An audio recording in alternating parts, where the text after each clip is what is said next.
নিশি বলল, সালামিটা কিন্তু এখনো পেলাম না। আমি বললাম, আচ্ছা দিতাছি বলেই নিশিকে কোলে নিলাম। তখন নিশি আমাকে বলল, আরে ভাইয়া কি করছো? আমি বললাম, কেন সালামি নিবি না?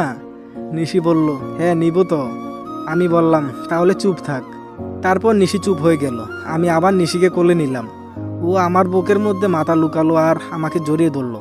তারপর আমি রুম থেকে বের হয়ে নিশিকে কোলে নিয়ে উঠানের পাশে একটা দোলনা আছে ওখানে আসলাম। তারপর কোল থেকে নামিয়ে বসালাম আর বললাম, নিশি দেখ, আজকে আমাদের বাসাটা ছোট্ট বাতিগুলো দিয়ে কি সুন্দর করে সাজিয়েছে। মনে হচ্ছে একটা রাজ্য, আর সেই রাজ্যের রাজা আমি আর তুই রানী। নিশি বলল, একদম। আমি বললাম, আজকে পূর্ণচন্দ্রিমা, আকাশে পুরো চাঁদটাই উঠেছে দেখ।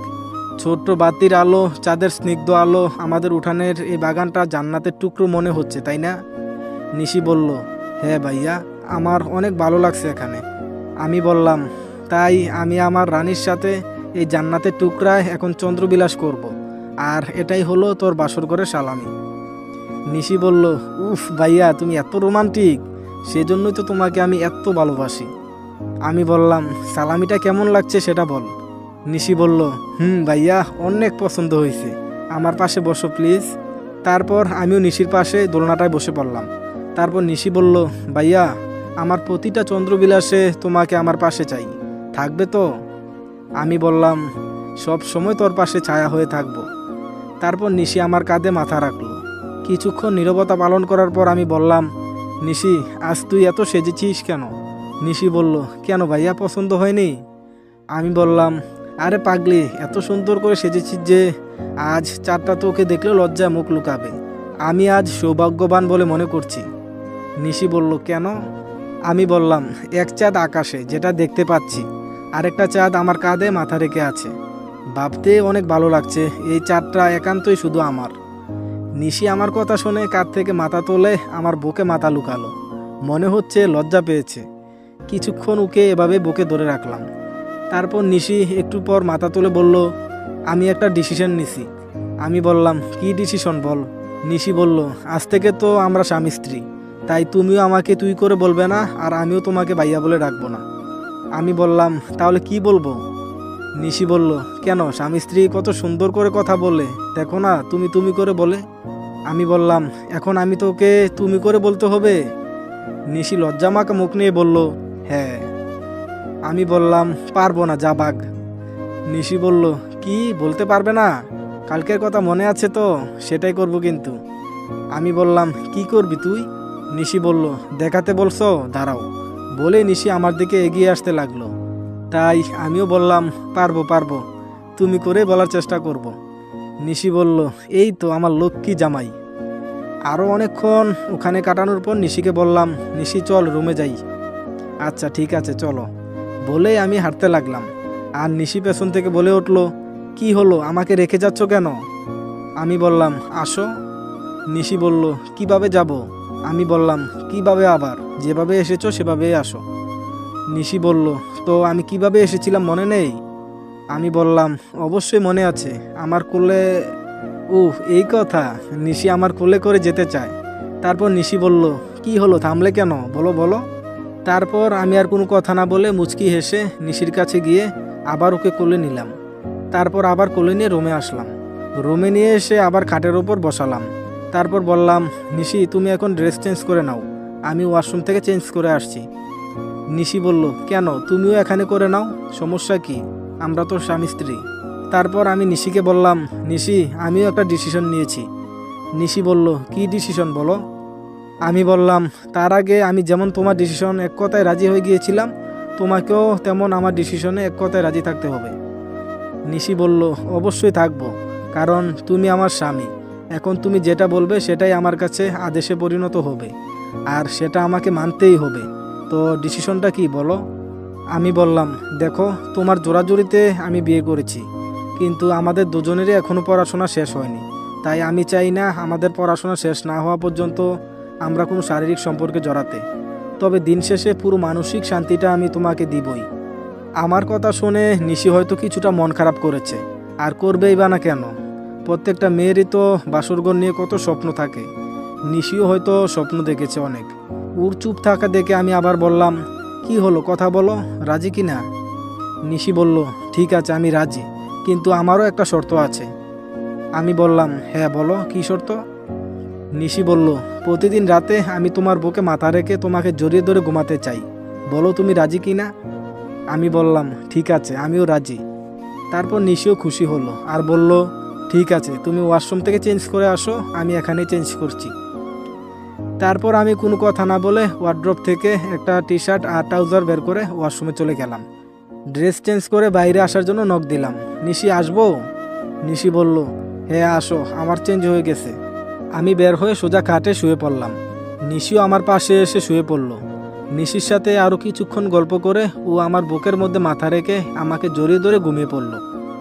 আমিও কখন যে ঘুমিয়ে গেছি নিজেও জানি না। সকালে ঘুম থেকে উঠে দেখি নিশি আমার বুকে একদম বাচ্চাদের মতো কাচুমাচু হয়ে শুয়ে আছে। আমি উঠতে চাইলেই নিশি আরও শক্ত করে জড়িয়ে ধরল, তার মানে নিশিও জেগে আছে। আমি ওকে বললাম, ছাড়ো এখন ওঠো, না হলে সবাই আবার খারাপ ভাববে। নিশি বলল, তোমার বুকে আর একটু ঘুমাই না প্লিজ। আমি বললাম, না এখন আর না, এখন ওঠো। তারপর আমি নিশিকে জোর করে ওয়াশরুমে ঢুকিয়ে দিলাম। ও ফ্রেশ হওয়ার পর আমিও ফ্রেশ হয়ে নিলাম। বের হয়ে এসে দেখি নিশি নেই, তার মানে আম্মু আর চাচির সাথে কিচেনে গেছে। আমিও বাইরে বের হতেই দুলাভাই বলল, কি ব্যাপার শালাবাবু, বাসর রাত কেমন কাটলো? আমি বললাম, কি বলবো দুলাভাই, পুরাই হিন্দি সিনেমার মতো। দুলাভাই বলল, তাই নাকি? তা টেস্ট ম্যাচ খেললে নাকি সোজা টি-20? আমি বললাম, সেটা না হয় পরেই বুঝে নিয়েন, বলে হাসতে হাসতে কিচেনের দিকে আসলাম। দেখলাম আপু, আম্মু, চাচি আর নিশি পিঠা বানাচ্ছে। আমি আম্মুকে মজা করে বললাম, আম্মু সকাল সকাল আমার বউটাকে কাজে লাগিয়ে দিলে। কথাটা শুনে আপু বলল, বাবা একদিনে এরকম বউ পাগল হয়ে গেলি, বলেই সবাই হাসতে লাগলো। আমিও সেখানে আর এক মুহূর্ত না দাঁড়িয়ে চলে আসলাম। এভাবে আরও 2 দিন আমার ফ্যামিলি আর নতুন বউয়ের সাথে অনেক সুন্দর মুহূর্ত পার করলাম। আজকে আমি আবার ঢাকায় যাব। নিশিকে নিয়ে যেতে চাচ্ছি না, কিন্তু ওর জেদের জন্য ওকেও সাথে করে নিয়ে যেতে হচ্ছে। নিশি একটা কালো বোরকা আর হিজাব পরেছে, আর আমি একটা পাঞ্জাবি। আম্মু আর চাচির থেকে আমরা বিদায় নিলাম। যাওয়ার সময় আম্মু অনেক কান্না করেছে। আব্বু আর চাচু আমাদের বাসে তুলে দেওয়ার জন্য বাস স্ট্যান্ড পর্যন্ত আসছে। সঠিক সময়ে বাসও ছেড়ে দিল। আব্বু আর চাচুর থেকে বিদায়টা নিয়ে নিলাম। বাস চলতে লাগলো তার আপন গতিতে। নিশিকে জানালার দ্বারে বসতে দিলাম, যাতে বাতাস সঠিকভাবে পায়। আর অনেক বড় জার্নি, আগে কখনো ও করেনি। গাড়ি চলাকালীন নিশি আমাকে অনেকবার জ্বালিয়েছে। জ্বালানোর কারণটা হলো, এই বাদাম খাবে, একটু পর আচার খাবে, আবার কিছুক্ষণ পর আইসক্রিম খাবে, এগুলো। এখন নিশি আমার কাঁধে মাথা লাগিয়ে ঘুমিয়ে আছে। আমি তার ঘুমন্ত চেহারাটা দেখতে লাগলাম। বাসে একটা ভাইয়া জিজ্ঞেস করলেন, এটা কি আপনার বউ নাকি ভাই? আমি বললাম, জি ভাই, কেন? ভাইয়া বলল, না এমনি, এত খাবার কিনে দিচ্ছেন, আবার এত কেয়ার করছেন, ভালোবাসা মনে হয় এমনই হয়, তাই না? আমি বললাম, জানি না ভালোবাসা কি, কিন্তু ও আমার দুনিয়ার আলো। ওকে ছাড়া আমার পৃথিবী অন্ধকার। সকালের প্রথম টেনশন ওকে নিয়ে, আর রাতের শেষ টেনশনটাও ওকে নিয়ে। ভাইয়া বলল, আপনাদের জন্য শুভকামনা রইল ভাই। আমি বললাম, ধন্যবাদ ভাই। তারপর আরও কিছুক্ষণ গল্প করে আবারও চুপ হয়ে গেলাম। বসে থাকতে থাকতে আমারও চোখটা একটু লেগে এসেছে। হঠাৎ বাসের হার্ট ব্রেকে আমার ঘুমটা ভেঙে গেল, সাথে নিশির ঘুমটাও ভেঙে গেল। তাকিয়ে দেখি টাঙ্গাইলের একটা হোটেলের সামনে দাঁড়িয়েছে। সুপারভাইজার বলল, বাস এখানে 20 মিনিট দাঁড়াবে, যার যেটা ইচ্ছা খেয়ে নিতে। তারপর আমি নিশিকে নিয়ে হোটেলে গিয়ে কিছু খেয়ে নিয়ে নির্দিষ্ট সময়ের মধ্যে বাসে গিয়ে বসে পড়লাম। 25 মিনিট পর বাস আবার চলতে শুরু করলো। প্রায় আরও 3 ঘন্টা জার্নি করার পর পৌঁছে গেলাম ঢাকায়। এই 2 বছরে ঢাকা শহরের রাস্তাঘাট অনেকটাই চিনি। আমি গাড়ি থেকে নেমে নিশিকে নিয়ে সোজা মহাজনের বাসায় চলে আসলাম। গিয়ে দেখি উনি বাসাতেই আছে। আসসালামু আলাইকুম আঙ্কেল। মহাজন বলল, ওয়ালাইকুম আসসালাম। আরে রাকিব যে, কবে ঢাকায় আসলে? আমি বললাম, মাত্র আসলাম আঙ্কেল। নিশিকে আমার পাশে দেখে বলল, রাকিব, মেয়েটা কে? আমি বললাম, ও আঙ্কেল, ও হচ্ছে নিশি, আমার কাজিন। আর আরেকটা পরিচয় হলো, ও আমার বউ। আর নিশি, এ হলো আমার মহাজন, ঢাকায় ওনার ওখানেই কাজ করতাম। নিশিও মহাজনকে সালাম দিল। মহাজন সালামের জবাব দিয়ে বলল, রাকিব, তুমি বিয়ে করলে আর একটা খবরও দিলে না? আমি বললাম, তখন তো ফোন ছিল না আঙ্কেল, আর হঠাৎই বিয়েটা হয়ে গেল। মহাজন বলল, মাশাআল্লাহ, মেয়েটা কিন্তু অনেক সুন্দর। তা কোথায় উঠেছ?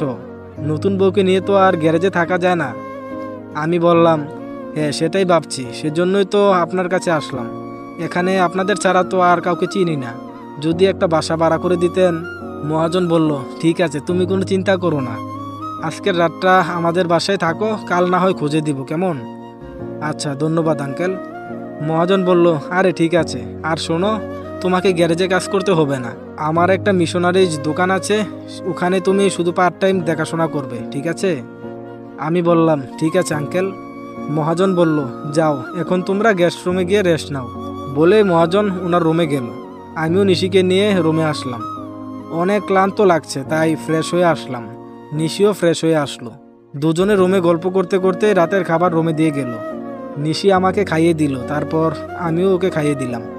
আজ দুজনেই অনেক ক্লান্ত, তাই শুয়ে পড়লাম। নিশিও আমার বুকে মাথা রেখে ঘুমিয়ে পড়ল। আমিও কখন যে ঘুমিয়ে গেছি নিজেও জানি না।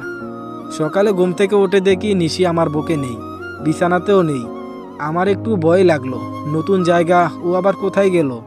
বাহিরে গিয়ে দেখি নিশি খাবার তৈরি করছে, আর মহাজন বারবার ওকে নিষেধ করছে। মহাজন বলতেছে, এই কি করছো মা এগুলো, তুমি এবারের গেস্ট। নিশি বলে, সমস্যা নেই আঙ্কেল, আমি করতে পারবো। মহাজন বলল, তবুও তুমি গিয়ে বসো, তোমাকে কিছুই করতে হবে না, আমার বাসায় কাজের লোক আছে। নিশি বলল, একদিন না হয় আমার হাতেই খান। মহাজন বলল, উফ, তুমিও যেমন তোমার জামাইটাও তেমন। বলে মুচকি হেসে মহাজন বাইরে আসলো। আমিও রুমে এসে ফ্রেশ হয়ে নিলাম। নিশি রুমে এসে আমাকে দেখে বলল, ও তুমি উঠে পড়েছ? আমি বললাম, তুমি সকাল সকাল কোথায় গিয়েছিলে? নিশি বলল, কেন, আমাকে না দেখে শান্তি পাচ্ছিলে না বুঝি? আমি বললাম, ফাইজলামি বাদ দাও। নিশি বলল, রান্নাঘরে গেছিলাম। আমি জিজ্ঞেস করলাম, কেন? নিশি বলল, কেন আবার, উনি আমাদের এত উপকার করলো, আর ওনার জন্য এতটুকু করতে পারবো না? ও, ঠিক করেছ। তারপর আমি, নিশি, মহাজন আর ওনার স্ত্রী সবাই মিলে একসাথে নাস্তা করলাম। আঙ্কেল বলল, তোমাদের জন্য বাসার ব্যবস্থা হয়ে গেছে। আমি বললাম, ধন্যবাদ আঙ্কেল, অনেক চিন্তিত ছিলাম। মহাজন বলল, কোনো সমস্যা হলে আমাকে জানাবে, ওকে? আমি সব কথা বলে রেখেছি। আমি বললাম, ওকে আঙ্কেল। তারপর সবাই খাওয়া দাওয়া শেষ করে আমি আর নিশি মহাজনের থেকে বিদায় নিয়ে ওনার দেওয়ার ঠিকানা অনুযায়ী চলে আসলাম। বাসাটা অনেক সুন্দর, ভার্সিটির অনেকটা কাছেই, আমার অনেক সুবিধা হলো। মহাজনের কথা বলতে উনি আমাদের ফ্ল্যাটের চাবিটা দিয়ে দিলেন। ফ্ল্যাটটা অনেক সুন্দর, আমরা 3 তলায় আছি, 4 তলার পর ছাদ, আর প্রতিটা তলায় বেলকনি। এক কথায় বাসাটা অনেক সুন্দর। নিশিরও বাসাটা অনেক পছন্দ হয়েছে। সেই দিনটা রুম গুছাতেই চলে গেল, আর ভার্সিটিতে গেলাম না। রাতের বেলা আব্বুকে ফোন করলাম, আসসালামু আলাইকুম আব্বু। আব্বু বলল, ওয়ালাইকুম আসসালাম, কেমন আছো? আমার নিশি মামুনি কেমন আছে? আমি বললাম, আমরা ভালোই আছি, তোমরা? পুরো কথা শেষ না করতে নিশি আমার থেকে ফোনটা নিয়ে সে বলতে শুরু করলো, আসসালামু আলাইকুম বড় আব্বু, কেমন আছেন আপনারা? আব্বু বলল, আমরা ভালোই আছি, তোমরা কেমন আছো? নিশি বলল, আমরাও অনেক ভালো আছি, এখানে খুব ভালো লাগছে বড় আব্বু। আব্বু বলল, তোমরা ভালো থাকলে আমরা ভালো থাকবো মামুনি। এভাবে নিশি বাসার সবার সাথে কথা বলল। তারপর ফোনটা আমাকে দিল। আমিও আম্মু সহ বাসার সবার সাথেই কথা বললাম। ঘর গুছানোর ব্যস্ততায় রাতে কিছুই খাওয়া হয়নি, তাই নিশি বলল, খুব ক্ষুধা লাগছে। আমি বললাম, তুমি দাঁড়াও, দেখি নিচে খাবার পাই কিনা। বলে আমি নিচে আসলাম। বাইরে থেকে 2 প্যাকেট বিরিয়ানি আর নিশির জন্য একটা আইসক্রিম নিয়ে আবার বাসায় চলে আসলাম। কলিং বেল বাজাতেই নিশি দরজা খুলে দিল আর বলল, খাবার আনছো? আমি বললাম, এই নাও। নিশি বিরিয়ানির সাথে আইসক্রিম দেখে বলল, তুমি কি করে বুঝলে আমার এখন আইসক্রিম খেতে মন চাচ্ছে? আমি বললাম, তোমার মনে তো আমিই থাকি, তাহলে তো আমি জানবই। নিশি অনেক খুশি হলো। তারপর আগে আমাকে খাইয়ে দিয়ে ও নিজে খেলো। খাওয়া দাওয়া শেষ করে শুয়ে পড়লাম। নিশিও আমার বুকে মাথা রেখে শুয়ে পড়ল। তারপর আমি নিশিকে বললাম, কালকে রেডি থেকো, আমার ভার্সিটির পাশে একটা কলেজ আছে, সেখানে তোমাকে ভর্তি করিয়ে দিব। নিশি বলল, আচ্ছা ঠিক আছে। তারপর আরও কিছুক্ষণ গল্প করে দুজনেই ঘুমিয়ে পড়লাম। খুব সকালে ঘুম ভাঙলো নিশির ভেজা চুলের পানিতে। চোখ মেলে দেখি নিশি গোসল করে এসে চুল আছড়াচ্ছে আর পানিগুলো আমার মুখে পড়ছে। আজকে এই অবস্থায় নিশিকে অনেক বেশি সুন্দর লাগছে। নিশির এই রূপ আমি আগে কখনো দেখিনি। আমার তাকিয়ে থাকা দেখে নিশি বলল, এভাবে তাকিয়ে আছো কেন? আমি বললাম, আমার বউকে দেখছি, তাতে কার কি? নিশি বলল, তাই না? আমি বললাম, হ্যাঁ, এখন চুপ করো তো, আমাকে দেখতে দাও। নিশি বলল, অনেক দেখা হয়েছে আমার রোমান্টিক জামাই, এখন আপনিও যান, গোসল করে আসেন, আমাকে ভর্তি করাতে নিয়ে যেতে হবে না। আমি বললাম, আর একটু দেখি না প্লিজ। আর একটুও না বলেই নিশি আমাকে টানতে টানতে ওয়াশরুমে নিয়ে গেল। তারপর ভেতরে ঢুকিয়ে দিয়ে দরজা লাগিয়ে দিল আর বাইরে থেকে মুচকি মুচকি হাসলো। আমিও যথারীতি গোসল করে রেডি হয়ে নিলাম। এর মধ্যে নিশি সকালের খাবার তৈরি করে নিয়েছে। তারপর দুজন মিলে খেয়ে ওকে কলেজে নিয়ে গেলাম। কলেজটা অনেক সুন্দর, আমার সাথে নিশিরও পছন্দ হয়েছে।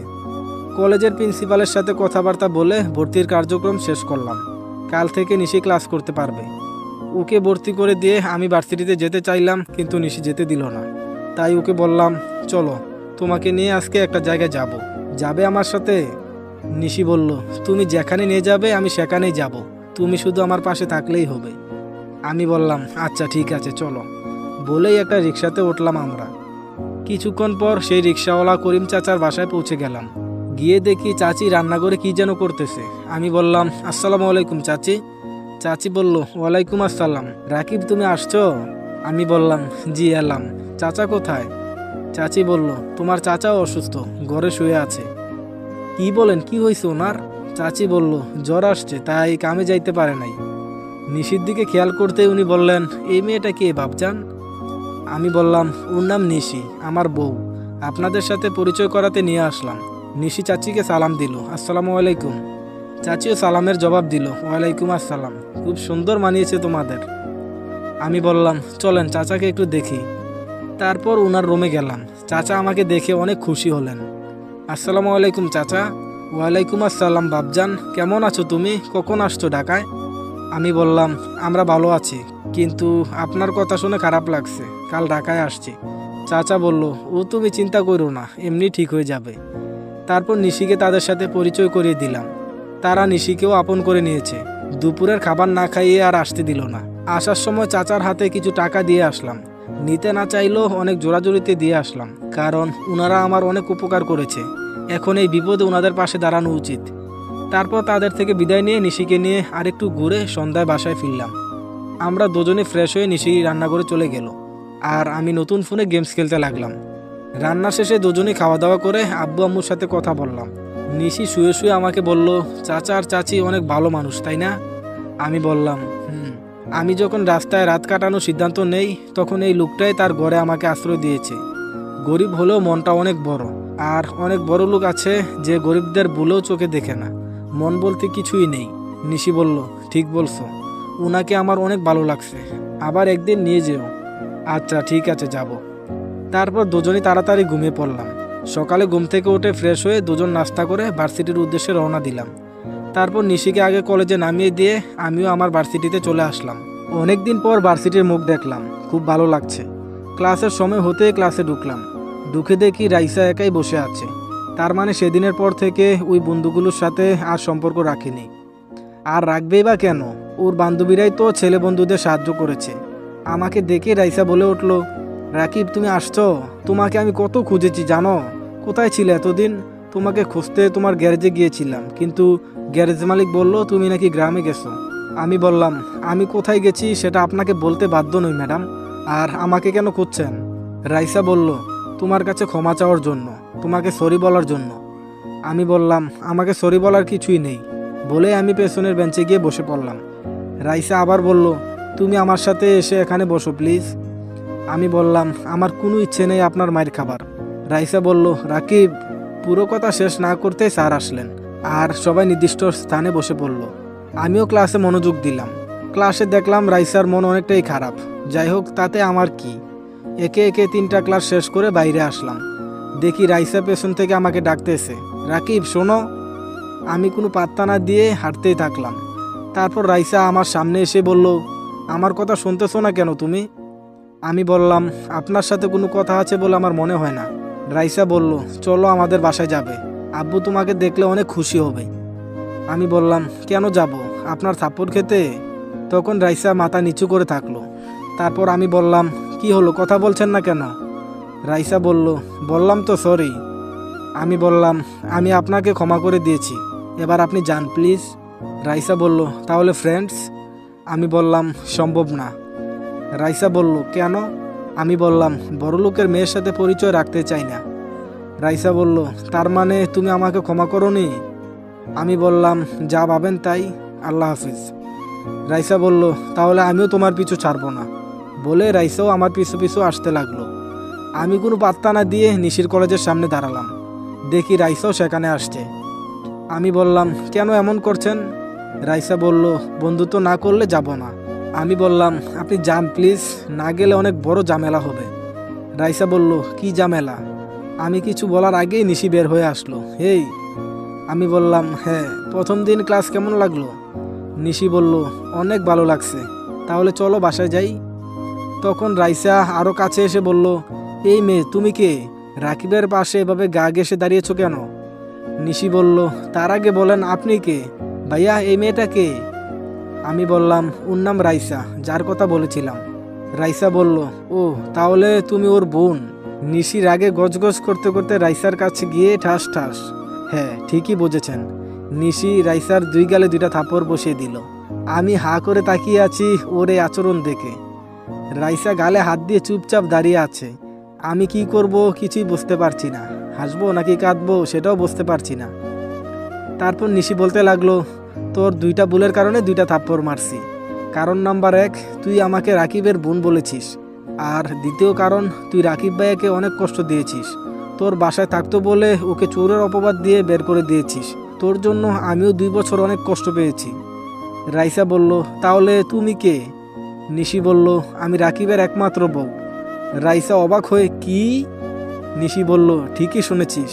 ভাইয়া চলো এখান থেকে, এই ফালতুর সাথে এখানে থাকার কোনো ইচ্ছেই নেই। বলে নিশি আমার হাত ধরে চলে যেতে লাগলো। আমি এতক্ষণ শুধু দর্শক হয়ে সিনেমাটা দেখছিলাম। যাওয়ার সময় রাইসাকে বললাম, আমার বউটা এরকমই, আমার কষ্ট সহ্য করতে পারে না। আর আমার পাশে অন্য কোনো মেয়েকে তো কল্পনাও করতে পারে না, তাই থাপ্পড় মারছে। কিছু মনে করেন না, তাহলে চলি। বলে আমি আর নিশি সেখান থেকে বাসায় চলে আসলাম। বাসায় এসে আমি অনেক হাসতে লাগলাম। আমার হাসি দেখে নিশি বলল, কি হলো, হাসছো কেন? আমি বললাম, তোমার এই রূপ আগে কখনো দেখিনি। নিশি বলল, কোন রূপ? আমি বললাম, এই রাগান্বিত রূপ। নিশি বলল, ফাজিল মেয়েটা মাথাটাই গরম করে ফেলেছে, তোমার সাথে ভাব জমাইতে আইছে। আমি বললাম, ওর থাপ্পড়টা পাওনা ছিল। নিশি বলল, বাদ দাও ওর কথা। আচ্ছা। আমরা ফ্রেশ হয়ে দুপুরের খাবার খেয়ে নিলাম। তারপর বিশ্রাম করে বিকেলে নিশিকে নিয়ে ঘুরতে বের হলাম। রাতে বাইরে থেকে খেয়ে বাসায় ফিরলাম। ফ্রেশ হয়ে শুয়ে আছি, হঠাৎ নিশি বলল, তখন ওই মেয়েটাকে থাপ্পড় মারাটা আমার উচিত হয়নি। আমি মনে মনে ভাবলাম, একেই বলে গ্রামের সহজ সরল মেয়ে, নিজে মেরে নিজে আবার আফসোস করতেছে। সত্যি নিশির মনটা অনেক ভালো। আমার চুপ থাকা দেখে নিশি আবার বলল, কি হলো, চুপ করে আছো কেন? আমি বললাম, হ্যাঁ সত্যি বলছো, ওকে আচমকে এভাবে থাপ্পড় দেওয়া উচিত হয়নি। আসলে ও এবার এসেছিল ক্ষমা চাইতে আর বন্ধুত্ব করতে, কারণ তোমাকে তো সবই বলেছি ওর বন্ধুগুলো ওকে কিভাবে ধোঁকা দিয়েছে। নিশি বলল, ও এখন কি করা উচিত? আমি বললাম, তুমিই বলো। নিশি বলল, ঠিক আছে, এবার আসলে ওকে ক্ষমা করে দিও আর আমার হয়ে সরি বলে দিও। আমি বললাম, আচ্ছা ঠিক আছে, এবার ঘুমাও, কাল আবার ভার্সিটিতে যেতে হবে। আচ্ছা বলেই নিশি আমাকে জড়িয়ে ধরে ঘুমানোর চেষ্টা করলো। আমিও চোখ বুঝলাম। কখন যে ঘুমিয়ে গেছি নিজেও জানি না। সকালে ঘুম থেকে উঠে দেখি নিশি আগেই উঠে গিয়ে আমার জন্য নাস্তা বানাচ্ছে, তাই আমিও ফ্রেশ হয়ে নিলাম। এসে দেখি এখনও নিশির রান্না হয়নি। আমিও কিচেনে গেলাম, গিয়ে আচমকাই নিশিকে পেছন থেকে জড়িয়ে ধরলাম। নিশি আমার স্পর্শ পেয়ে কেঁপে উঠলো আর বলল, কি করছো, ছাড়ো তো, দেখছো না আমার জামাইটার জন্য রান্না করছি? আমি বললাম, কিন্তু আমার তো ছাড়তে ইচ্ছে করছে না। বলে নিশির গাড়ে একটা কিস করে ওর কাঁধে থুতুনিটা রাখলাম। তারপর নিশি বলল, ছাড়ো তো, এখন রান্না এখন শেষ হয়নি, ভার্সিটিতে যেতে হবে, পারলে একটু হেল্প করো। আচ্ছা বাবা, করছি। বলেই আমিও নিশিকে রান্নার কাজে হেল্প করলাম। রান্না শেষে দুজনে ফ্রেশ হয়ে এসে খাওয়া দাওয়া করে নিলাম।